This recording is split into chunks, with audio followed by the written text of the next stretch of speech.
ओम नमः शिवाय। आज मैं आपको अपनी कुछ पिछली वीडियो के बारे में बताने आई हूँ। आज सप्तमी तिथि है और कन्या राशि है। मैंने पिछली वीडियो में आप लोगों को बताया था कि कहीं भूकंप आएंगे, कहीं अगजनी होगी और कहीं बहुत बारिश होगी और कहीं सूखा पड़ेगा।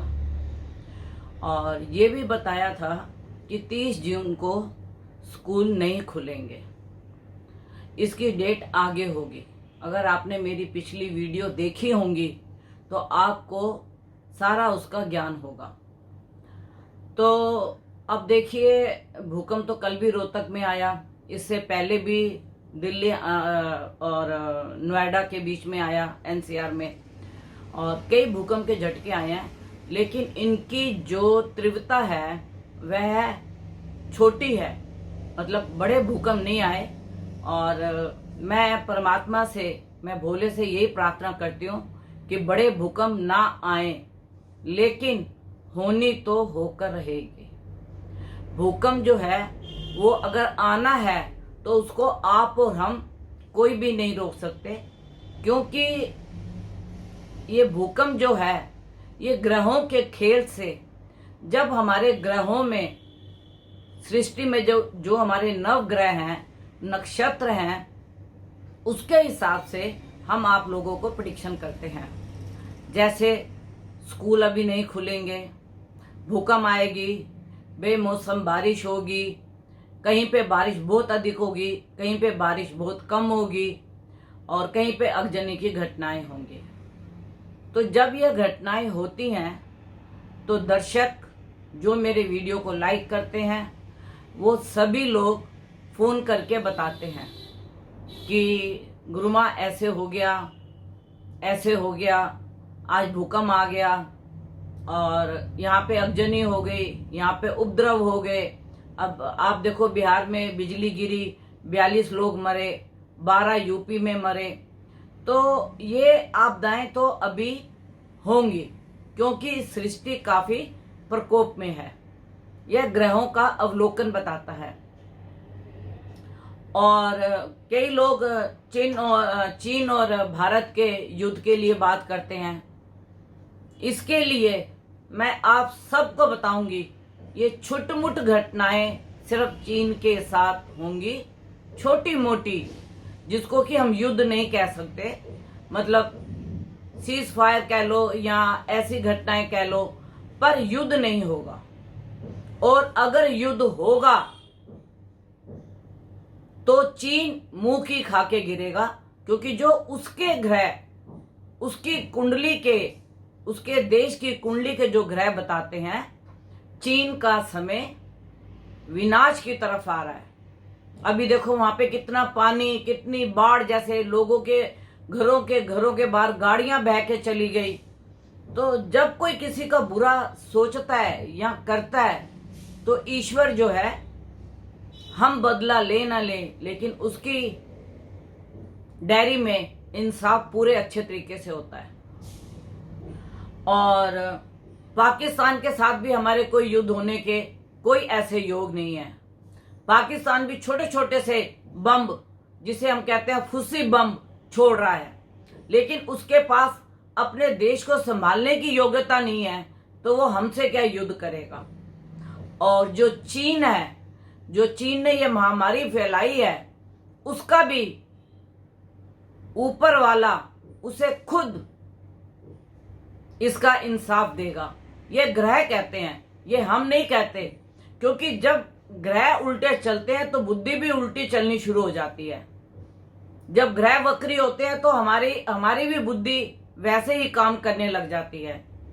तो जब अब उसकी कुंडली में उसके भाग्य के ग्रह वक्री और उसी की उसको दशा चल रही हो, क्योंकि मैं आपको यहाँ पे एक्सप्लेन में इसलिए नहीं बता रही कि दर्शकों को वक्री का और चाइना की कुंडली के बारे में ऐसा या भाग्य के बारे में ऐसे कुछ मालूम नहीं होगा, लेकिन मैं आप लोगों को सिर्फ यह बता रही हूं कि किसी को भी युद्ध से डरने की जरूरत नहीं है।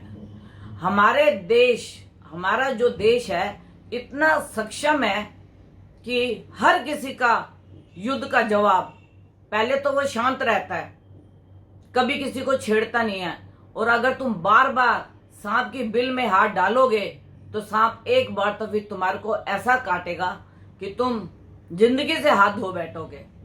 तो भारत आज तक कभी इसने पहले युद्ध की घोषणा नहीं की और ना ही किसी देश के साथ पहले युद्ध किया। और फिर जिसने युद्ध किया फिर उसने मुंह की खाई। यह आप लोगों ने भी देखा होगा, आज की जनरेशन ने तो नहीं देखा होगा, आप और हमारे जैसे लोगों ने देखा होगा। तो मैं आपको आज यह बताने आई हूं कि देखिए, अभी जो बृहस्पति है वह 29 जून को अपनी धनु राशि में वक्री होके आ रहे हैं और 5 जुलाई को गुरु पूर्णिमा है, आषाढ़ की गुरु पूर्णिमा। इस गुरु पूर्णिमा के दिन जो भी व्यक्ति ने अपना गुरु धारा हुआ है, अगर वह गुरु जीवित है तो गुरु के पास जाना चाहिए, गुरु का आशीर्वाद लेना चाहिए।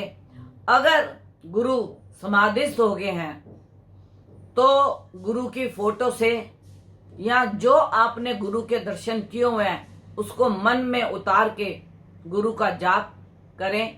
सुबह उठें, नहा धो के साफ सुथरे वस्त्र पहन के अपने गुरु के पास जाएं। उसके लिए कोई मीठा भोजन घर में बना के उन्हें भोग लगाएं और फिर उसके बाद माला अर्पण करें, फूल अर्पण करें, तुलसी अर्पण करें। जो भी आपके पास श्रद्धा से हो, भाव से हो, उसको आप अर्पण करें और उसके बाद आप अपने गुरु का ध्यान करें और गुरु का आशीर्वाद आपको मिलता रहेगा। और यह गुरु पूर्णिमा साल में एक बार आती है और जिसने गुरु धारण नहीं किया या जिसे अभी तक कोई ऐसा गुरु नहीं मिला कि जिसे वह अपना गुरु कह सके, तो जो भी इष्ट देवता, शिव जी, बजरंग बली, माँ दुर्गा, जिसको भी आप मानते हैं, आप उसका जाप कीजिए, आप उसे अपना गुरु समझ लीजिए। और मैं आप सबसे यह निवेदन करती हूँ कि मैंने आपको अपना फोन नंबर दिया है जिससे आप मेरे से कांटेक्ट करें, लेकिन कई दर्शक इतनी बेवकूफी करते हैं कि सुबह 6 बजे, 5:30 बजे, 7 बजे फोन लगा देते हैं कि गुरु माँ हमें ये पूछना है। आप ये सोचिए, हमें भी तो कुछ पूजा अर्चना, कुछ ध्यान, कुछ करना है प्रभु के साथ जुड़ के। फोन नंबर देने का यह मतलब नहीं होता कि आप जब चाहें उस वक्त आप फोन कर दें, रात को 10 बजे भी, 10 बजे, 11 बजे भी। और जबकि आपको मैंने अपनी वीडियो में साफ स्पष्ट शब्दों में कहा है कि मेरे को 10 बजे के बाद से लेके 11 बजे से पहले आप फोन ना करें और मैं 5 बजे के बाद आपका फोन नहीं उठाऊंगी। लेकिन अगर कोई भी दर्शक इसके बाद फोन करेगा तो मैं उसका नंबर ब्लॉक कर दूंगी, हमेशा के लिए, हमेशा के लिए मैं उसका नंबर ब्लॉक कर दूंगी। क्योंकि जो बात आपको एक बार समझाई जाती है आपको समझना चाहिए, क्योंकि हमें भी अपने कुछ कार्य करने होते हैं, कुछ पूजा अर्चना करनी होती है, किसी को मिलना होता है, कोई हमें पत्री दिखाने आया है, कोई हमारे पास बैठा हुआ है और आप जब चाहे उठा के फोन कर देते हैं। आप ये नहीं देखते 6 बजे है, सुबह के 7 बजे हैं।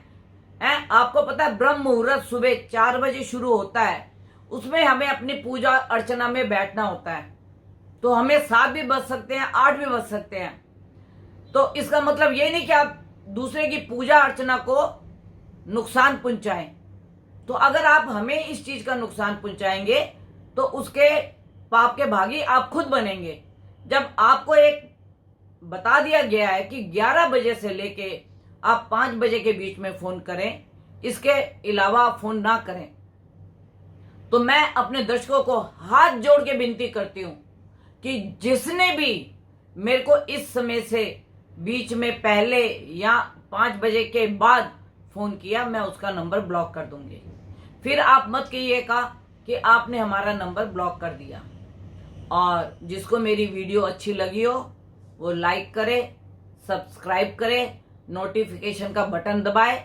जो भी हमारी वीडियो बनेगी और जो भी हमारे ग्रहों का परिवर्तन होगा उसके हिसाब से मैं आपको समय समय पर बताती रहूंगी। अगली वीडियो में मैं आपके ऊपर ग्रहों के बारे में चर्चा नहीं करूंगी, क्योंकि ग्रहों के बारे में चर्चा मैं 2-3 वीडियो के बाद करूंगी। उससे पहले मैं आपको ध्यान विधि और ध्यान में कैसे बैठना है और कैसे आपकी थर्ड आईज के ऊपर आपका ध्यान लगे और आपको कुछ अनुभव हो अपने गुरु के, अपने इष्ट के, इस तरीके से मैं आपको ध्यान की वीडियो 2-3 वीडियो में आपको डालूंगी, जिसमें मैं पूरे मेरे वो जो वीडियो होंगी तीनों वो सिर्फ ध्यान के ऊपर ही होंगी। आप उसको ध्यान से देखेंगे तो आप जब ध्यान में बैठेंगे तो आपको थर्ड आईज खुलने के इंडिकेशन मिलने शुरू हो जाएंगे। क्योंकि थर्ड आईज सबके पास होती है, आपके पास भी है, मेरे पास भी है, पूरे संसार में थर्ड आईज सबकी है।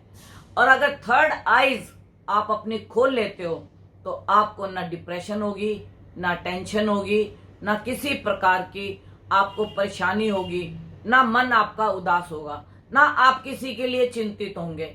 तो सबसे पहले थर्ड आईज के लिए मैं आपको 3 वीडियोस डालूंगी, उसका आप इंतजार कीजिए। और जब मैं आपको डालूंगी तो आप उसको देखिए। और मैं आपसे निवेदन करती हूँ कि जो मैंने आपको 11 बजे से 5 बजे का टाइम बोला है उसके बीच में आप कृपा करके फोन ना करिए। मैं आपसे रिक्वेस्ट कर रही हूँ और आपसे विनती कर रही हूँ। और जो भी मेरी इस वीडियो को लाइक करता है, सब्सक्राइब करता है, नोटिफिकेशन का बटन दबाता है, मैं सबसे पहले वीडियो उसके पास जाएगी। और अगर आपको पसंद आए तो आप आगे शेयर कीजिए, नहीं तो आप मेरी वीडियो को जो भी आपने कमेंट्स लिखने हैं मेरे कमेंट्स बॉक्स में जाके कमेंट्स लिखिए कि आपको वीडियो अच्छी लगी या नहीं लगी। नहीं लगी तो मैं अपने को सुधारने की पूरी कोशिश करूंगी और आपको अच्छी से अच्छी वीडियो बना के भेजने की कोशिश करूंगी। धन्यवाद।